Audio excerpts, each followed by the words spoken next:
রাষ্ট্রপতির বিদায়ের ইঙ্গিত, সিদ্ধান্ত আসতে পারে যে কোনো সময়। গাজী নজরুলের এমপি পদ নিয়ে সিদ্ধান্ত সংসদের চিঠির পর জানালেন ইসি মাসুদ। মোদিকেও পালাতে হতে পারে, মনে হয় হাসিনা তাকে নিয়েই ফিরবেন, মন্তব্য হাসনাত আব্দুল্লাহর। যশোরে কুপিয়ে আহত আলোচিত জিতুর মৃত্যু। বিশ্বকাপ ফাইনাল আবার খেলতে চায় আর্জেন্টিনা, ৮০,০০০ অনলাইন পিটিশন। ভারতে চলমান ছাত্র আন্দোলনের প্রতি সংহতি জামায়াতের। দর্শক, শুনছিলেন দিনের খবরের প্রধান প্রধান শিরোনাম, এবার বিস্তারিত। তার আগে আমাদের ইউটিউব চ্যানেল সাবস্ক্রাইব করুন এবং সব খবর পেতে ফেসবুক পেজ ফলো করে রাখার পাশাপাশি ওয়েবসাইট ভিজিট করুন। রাষ্ট্রপতি মোহাম্মদ শাহাবুদ্দিন শারীরিক অসুস্থতার কারণ দেখিয়ে শিগগিরই পদত্যাগ করতে পারেন বলে জোর গুঞ্জন তৈরি হয়েছে। বঙ্গভবনের একাধিক সূত্রের বরাত দিয়ে কালের কণ্ঠ জানিয়েছে, রাষ্ট্রপতির ঘনিষ্ঠ একজন বলেছেন নিশ্চিত তিনি যাচ্ছেন, সময়ও খুব কম। তবে এই বিষয়ে এখনও সরকার বা বঙ্গভবনের পক্ষ থেকে কোনো আনুষ্ঠানিক ঘোষণা দেওয়া হয়নি। সূত্রগুলোর দাবি, সরকারের পক্ষ থেকে রাষ্ট্রপতিকে সুবিধাজনক সময়ে স্বেচ্ছায় পদত্যাগের অনুরোধ জানানো হয়েছে এবং তিনি বিষয়টি নিয়ে মানসিকভাবে প্রস্তুতি নিয়েছেন। আগামী কয়েকদিনের মধ্যেই সাংবিধানিক প্রক্রিয়া অনুসরণ করে পদত্যাগপত্র জমা দিতে পারেন বলেও আলোচনা রয়েছে। পদত্যাগের পর তিনি বিশ্রামে থাকবেন এবং চিকিৎসার জন্য বিদেশে যেতে পারেন বলেও জানা গেছে। সংবিধান অনুযায়ী রাষ্ট্রপতির পদ শূন্য হলে স্পিকার সাময়িকভাবে দায়িত্ব পালন করবেন। পরে জাতীয় সংসদের সদস্যদের ভোটে নতুন রাষ্ট্রপতি নির্বাচিত হবেন। তবে পুরো বিষয়টি এখনও অনানুষ্ঠানিক সূত্রের তথ্য, চূড়ান্ত সিদ্ধান্ত বা আনুষ্ঠানিক ঘোষণা এখনও আসেনি। রাজনৈতিক দল থেকে বহিষ্কারের ঘটনার ওপর ভিত্তি করেই সাতক্ষীরা ৪ আসনের সংসদ সদস্য গাজী নজরুল ইসলামের সংসদ সদস্য পদ নিয়ে চূড়ান্ত কোনো সিদ্ধান্ত নেওয়া সম্ভব নয় বলে জানিয়েছে নির্বাচন কমিশন। এই বিষয়ে জাতীয় সংসদের পক্ষ থেকে আনুষ্ঠানিক চিঠি পাওয়ার পরই আইন অনুযায়ী সিদ্ধান্ত গ্রহণ করা হবে বলে জানিয়েছেন নির্বাচন কমিশনার আব্দুর রহমান হেল মাসুদ।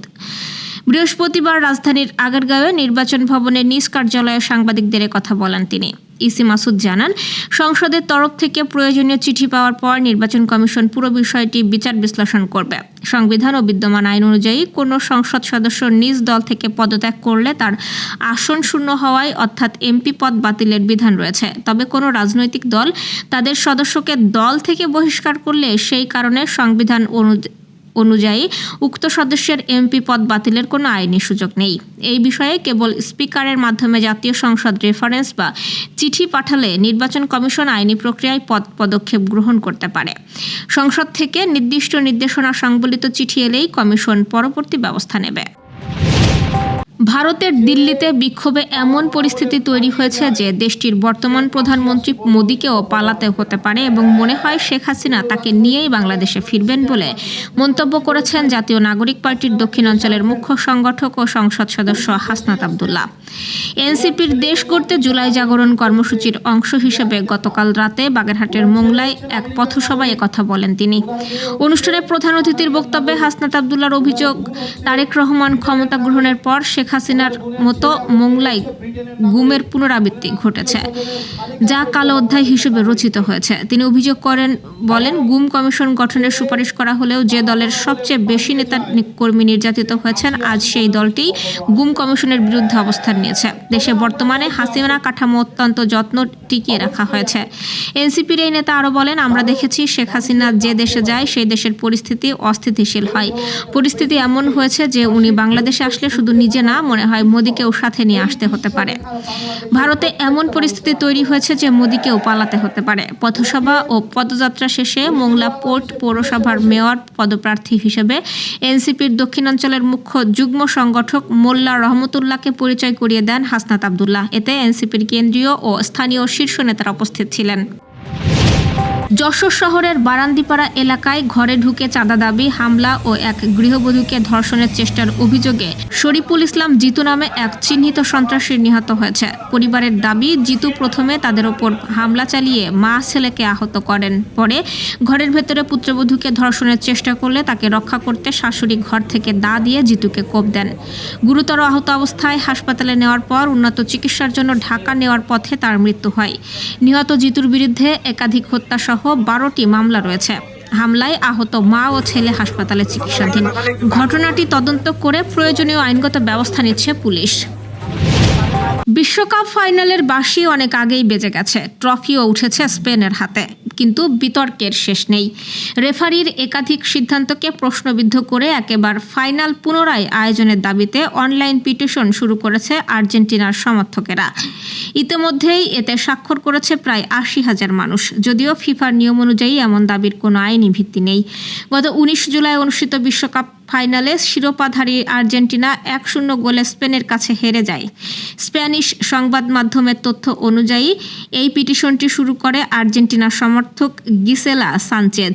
পিটিশনে দাবি করা হয়েছে স্লোভেনিয়ার রেফারি স্লাভকো ভিনসিস ম্যাচের গুরুত্বপূর্ণ মুহূর্তগুলোতে এমন কিছু সিদ্ধান্ত নিয়েছেন যা অন্যায়ভাবে আর্জেন্টিনার বিপক্ষে গেছে। তাই ফিফার কাছে বিশ্বকাপ ফাইনালটি পুনরায় আয়োজনের আহ্বান জানানো হয়েছে। প্রতিবেদন প্রকাশের সময় পর্যন্ত পিটিশনটিতে ৮৯,৩৫১টি স্বাক্ষর জমা পড়ে। তবে এই উদ্যোগের ভিত্তিতে ফিফাকে ফাইনাল পুনরায় আয়োজন করতে বাধ্য করার কোনো আইনি সুযোগ নেই। এ বিষয়ে ফিফাও এখন পর্যন্ত কোনো ধরনের পর্যালোচনার ইঙ্গিত দেয়নি।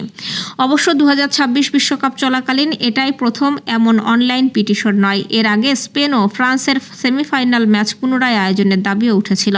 সে ম্যাচে লামিনে ইয়ামালের ওপর ফাউলের পর স্পেনকে দেওয়া পেনাল্টির সিদ্ধান্ত নিয়ে বিতর্ক সৃষ্টি হলে কিছু সমর্থক রিপ্লের দাবি তুলেছিলেন। তবে সেই পিটিশনেরও টুর্নামেন্টে কোনো প্রভাব পড়েনি। ভারতের চলমান ছাত্র আন্দোলনের প্রতি পূর্ণ ও নিঃশর্ত সংহতি প্রকাশ করেছে বাংলাদেশ জামায়াত ইসলামী। দলটির কেন্দ্রীয় কার্যালয় থেকে প্রকাশিত এক খোলা চিঠিতে আন্দোলনরত শিক্ষার্থীদের সাহসী সংগ্রামের প্রশংসা করে তাদের প্রতি সমর্থন জানানো হয়। চিঠিতে বলা হয়, ন্যায় বিচার, শিক্ষা, অধিকার ও মানবিক মর্যাদা প্রতিষ্ঠার লক্ষ্যে ভারতীয় শিক্ষার্থীদের চলমান আন্দোলন লাখো মানুষের হৃদয় স্পর্শ করেছে এবং অনুপ্রেরণা জুগিয়েছে। এই আন্দোলন নিপীড়নের বিরুদ্ধে প্রতিরোধের শক্তিশালী প্রতীক এবং উপমহাদেশ জুড়ে তরুণদের অধিকার আদায়ের সংগ্রামের আলোকবর্তিকায় পরিণত হয়েছে বলেও উল্লেখ করা হয়। জামায়াত ইসলামী জানায়, আন্দোলনরত শিক্ষার্থীদের ওপর যে কোনো ধরনের দমন পীড়ন, সহিংসতা ও অবিচারের তীব্র নিন্দা জানায় তারা। চিঠিতে আরও বলা হয়, ইসলামী আন্দোলনের গৌরবোজ্জ্বল ইতিহাসে ছাত্ররা সবসময় সত্য ও ন্যায় প্রতিষ্ঠার সংগ্রামে অগ্রভাগে ছিল। ভারতীয় শিক্ষার্থীদের সাহসিকতা ও দৃঢ় পদক্ষেপ ইতিহাসে উজ্জ্বল অধ্যায় হিসেবে লিপিবদ্ধ হবে বলে আশা প্রকাশ করা হয়। বাংলাদেশ জামায়াত ইসলামী চিঠিতে আন্দোলনরত শিক্ষার্থীদের শান্তিপূর্ণ ও নীতিনিষ্ঠ আন্দোলন অব্যাহত রাখার আহ্বান জানিয়ে জানায়, তারা ভারতের চলমান ছাত্র আন্দোলনের পাশে রয়েছে। দর্শক, এই ছিল দুপুরের আয়োজন। সন্ধ্যার খবর দেখার আমন্ত্রণ রইল। এতক্ষণ সাথে থাকার জন্য ধন্যবাদ।